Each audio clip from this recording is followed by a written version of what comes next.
So I went to Hofstra University and I graduated from there in 2021, and my senior year was actually our COVID year. So that obviously impacted a lot of things for me.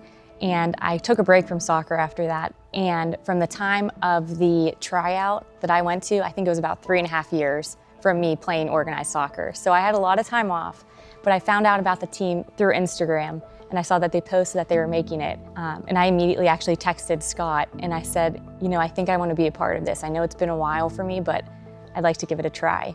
And he texted back immediately and said, well, this is actually a full circle moment because I'm going to be the coach. I knew right away it's a major responsibility, right, and a duty of care to this project and to this team. I mean, I've been here a very long time now, and helping build the academy's been really close to me. Obviously with the men's team too, I've been around that too. So it wasn't daunting whatsoever. It may have felt that way to some others. For me, it was more excitement. What the fun part of it was building a team from scratch. So we didn't have any players, right? So obviously Tessa was our first announced player.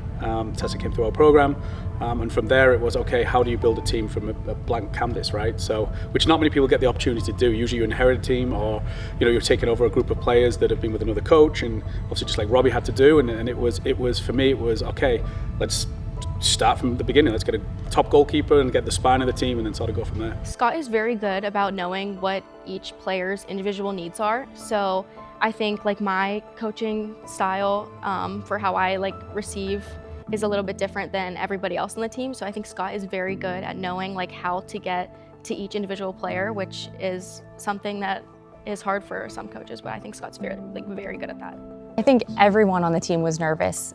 We all knew of each other, and some girls were closer than others, but just coming from all different backgrounds, places in the world and the country, different stages of life, it was really just trying to get to know each other, get comfortable, get the chemistry on the field so that we can go and put a good team out there. I was very excited, but I was also a little bit nervous because of how much talk there was around how many people were going to be in the stadium.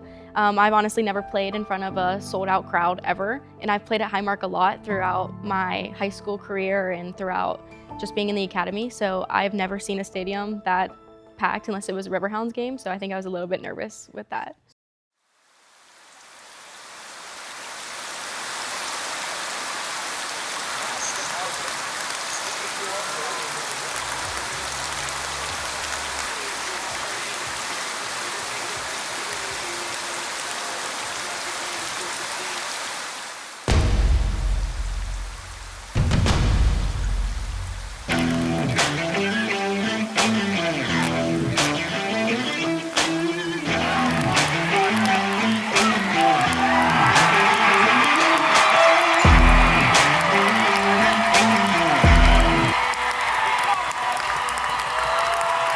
I can't imagine what the ladies felt like down on the field, but it was it was a sense of accomplishment and proud and just thankful, thankful for the fans to come out and support like that, and then it just kept going from there. It just kept snowballing. Yeah, I think just with it being the first game of the season, it did take us a little bit to get into the game and just adjust to the atmosphere and everything, but by the second half, I think we came out really strong, and obviously we didn't finish. I think we tied that game, but I think it just took us a minute to get into the game, which is always going to happen with the first game.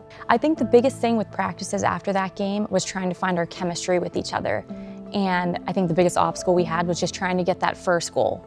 I think once we knew we could get that first goal, we knew where to play the ball, how fast your player was that you were playing the ball to. Once we could get the ball in the back of the net, we knew more goals were going to come. We knew things would start flowing after that. We have to have clear, not just expectations, but we have to understand that, look, this is a process, and it's our first season, it's our first game, and John would always say it's a lot of firsts, and it was a lot of first home game, first Riveters game ever.